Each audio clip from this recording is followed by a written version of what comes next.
Sometimes you just have to deal with things like let's say when a bus of another 5th grade class ends up like breaking down and you have to share an entire bus with that other 5th grade class.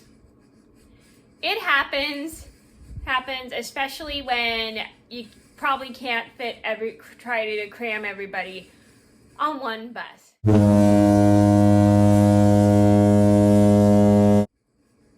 Hi everybody, it's Mena. Welcome back to my channel, or if this is the very first video that you're seeing of me, then welcome to my channel. Please be sure to hit that subscribe button down below. Excuse me. If you didn't already, I post every day except for Tuesday and Friday afternoon sometimes. Please excuse me.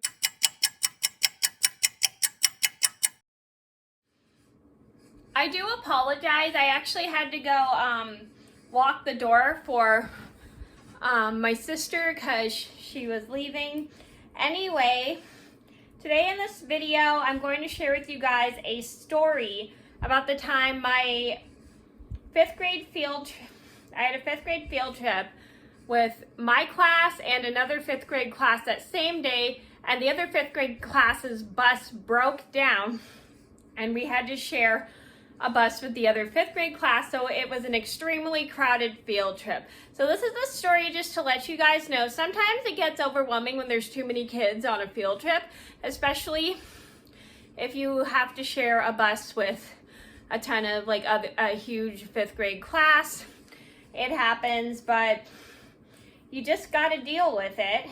And sometimes things happen and there's nothing really you can do about them except be flexible with the other class that you have to share the bus with. So I'm going to get started and I hope you guys enjoy the video.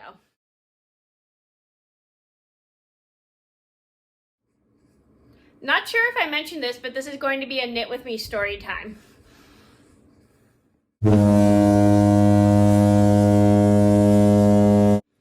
So this all started about 21 years ago. I was in the 5th grade. It was a day of my 5th grade field trip to Angel Island. So we were taking a bus to a boat dock, and then once we got off the bus, we were going to take the boat all the way to Angel Island. So we were going on the field trip, and we were going the same day as another 5th grade class. I'm paired up with I think 3 different people in my group. And so the people in my group were all very nice, including the person's mother who was chaperoning. My mom unfortunately could not chaperone that day because either I didn't tell her about the field trip or she had to watch my sister that day. So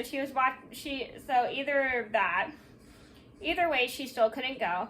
Anyway, so we get on the bus to our field trip. It was a yellow school bus, and we were going the same day as another 5th grade class that was going that day.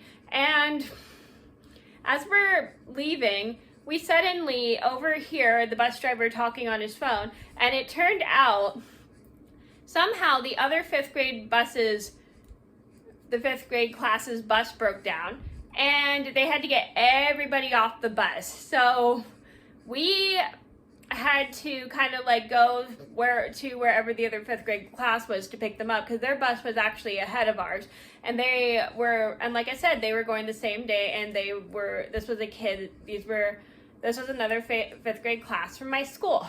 So when I was in 5th grade, there were 2 classes. There was also a special ed class that was 3rd through 5th, but that really didn't count. I don't know why.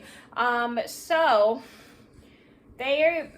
the bus driver's driving, and he drives to where the other 5th grade class is with their teacher, and there are 30 kids in this class. My class had 30 kids as well, so altogether there were going to be 60 kids on this bus, and I was wondering, how is this bus going to cram 60 kids here? So once the bus driver stops, he picks up the kids. All the kids from the 5th grade class get on with their chaperone parents on the field trip, and there's 2 to 3 people in one group because there were like, I think maybe 5 chaperones. Our class had also 5 chaperones. There were 10 parents chaperoning this field trip.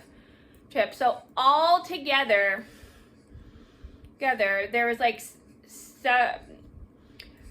I think 70 people, and we were able to fit 70 people on one bus because I think it was actually 90 people counting the other class who also had parents chaperoning. It was just crazy, and there were so many kids, and everybody was trying to find a place to sit, and we're all sitting together, and then a couple people got mad because they wanted to sit next to their friends, and I was sitting next to my friend, and her friend kind of got mad that I was sitting next to her, and then she decided to go sit somewhere else, so she sat next to her friend who was in the other class. I think it was really weird that girl got mad at me, but whatever, it didn't really bother me too much. So then everybody else goes to find seats on the bus. It's kind of hard because there's so many people on one small bus. So they were able to get everybody to sit down, and then once everyone was seated, the bus driver starts driving, and everybody kind of like starts talking a teeny bit, but then we kind of have to keep quiet so then we don't distract the bus driver or make so much noise, and everybody kind of like starts talking a teeny bit, and it's kind of awkward because everybody's being super duper loud, and the other 5th grade class was pretty loud. They were all talking and stuff, and then my 5th grade class was sort of loud, but not as loud as the other 5th grade class that was talking. So my bus driver kind of had to tell everybody to kind of lower their voices because everybody was being too loud and stuff. And then so once he said that, everybody kind of kept quiet and didn't really talk for the rest of the bus ride because it was already getting way too loud because of the other 5th grade class, and it was already crazily crowded on the bus because we had way too many people, many kids, and then including parents on the bus chaperoning. So it was just impressive that we were able to fit everybody on one bus, and we ended up going to the boats that was going to take us to the field trip, and we were able to fit everybody on the boats because the boats were pretty big and stuff. And we had so much fun with the other 5th grade class, and we just went and toured the entire Angel Island and everything. That's what I called it, is Angel Island. Well, actually it is called Angel Island, and it was a historic site, and everybody liked it. And then we ended up skipping rocks, and we kind of did and everybody in the class actually kind of got in trouble for skipping rocks in the water, and so they kind of had to make us stop doing that because there were so many fish in the water. So I'll make a separate story about that in another video because that's going to take up way too long. And so once the field trip was over, so we were there for maybe 2 hours or so, and we had a really good time. So we get on the boat, head back, and then we end up crowding the bus again, and it was crazily crowded with people because the other class didn't have another bus to take them back, and it ended up being a little bit noisy, but luckily everybody wasn't too loud this time on the way back because they didn't want to like distract the bus driver, which was a good thing, but it was overwhelmingly crowded because there were so many people on one small bus.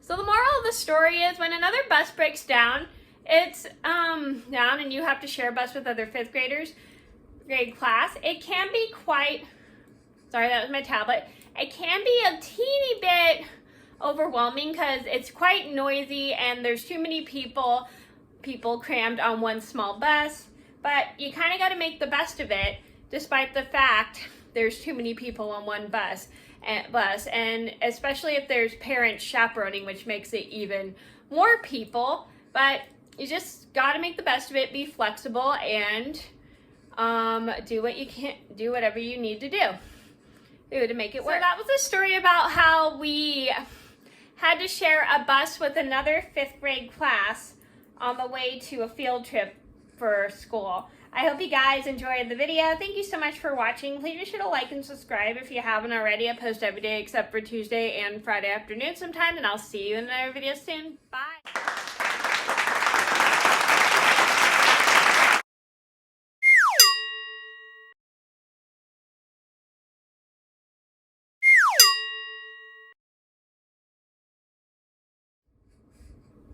Sometimes you just have to deal with things, especially when there is a bus on a 5th grade. I don't like this.